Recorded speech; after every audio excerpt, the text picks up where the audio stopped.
This is a poem about a swim that me and a few friends and people in our community did last weekend.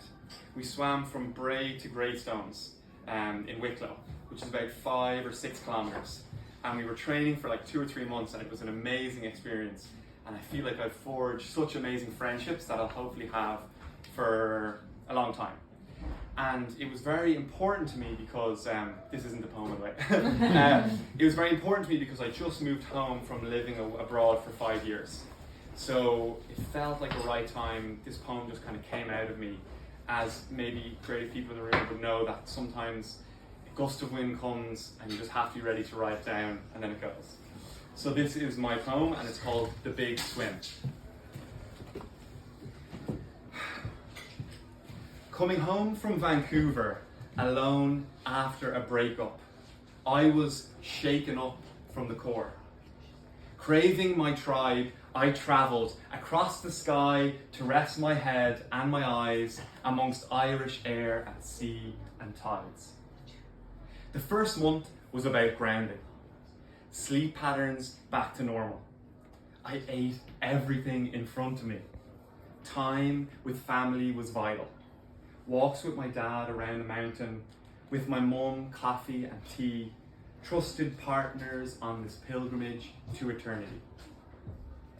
I was the lowest I've been. Bags under my eyes. My world was shattered. Brain was scattered.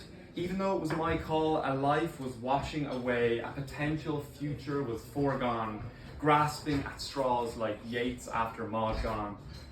I attempted to erase that future from me. Songs and food and even breathing brought all the emotions flooding back, painfully, until I got into the sea. The soft caress of the lapping waves wove their wisdom through me. Cold splashes of seawater brought presence to my mind, shocked into simplicity. First principles: breathe, survive, stay alive. Then, this tribe came alive. An Instagram post, 2 twins undertaking a feat, so silly almost. No way could you swim to here from Bray. But you know what they say, fortune favors the bold. So I commented on the photo, and Raj added me to the WhatsApp, and a ragtag bunch of souls gathered to behold what our bodies could take, tolls that would bear weight while buoyant in the Irish Sea. Seals and jellyfish and cold, seagrass and currents and Vaseline, stroke after stroke. Don't forget to breathe. Training is on Tuesdays and Thursdays, rushing down after days looking at screens to bask in the serene serenity of the sea. Now, don't get me wrong, there's effort and toil pumping through these veins when the group starts to paddle. And we glide and splash and some waddle up and down the beach. At least we're not searching for peace at the end of a bottle. Just through the throttle of our legs, kick, kick, kick, breathe, stroke, breathe. Subtle movements, stable grooviness, gracious bliss. When you're in the rhythm, in that pocket, and nothing else exists, just you and your body, blasting through the distance. In fairness, I get great thinking time in the water. Once the system settles and the routine gets going, a throne of water to lie upon, and gaze through the dark abyss, wondering about life and family and work, believing in bliss.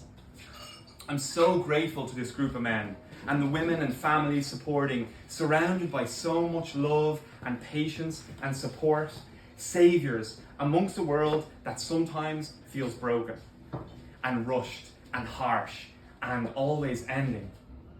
It's times like these where life feels worth living. Sharing and giving and guidance. And time is alive with one another. So thank you for this gift. my swimming brothers. Forever, we'll remember when our feet were our rudders and we swam with each other through weeks and weeks of water. From Bray to gravestones together. Trust and joy and nerves and boys, bravery and guile and gusto, elegance and earnestness. Elevated by the burst of brotherhood. Here's to life and to the waves and wonder. Here's to a great experience, connections, and maybe another. La, who knows what'll happen now? All I know is I'm grateful to have been included. Thank you for all being you. Sláinte, safe swimming. And as we say in Irish, to each and every one of you, mahu.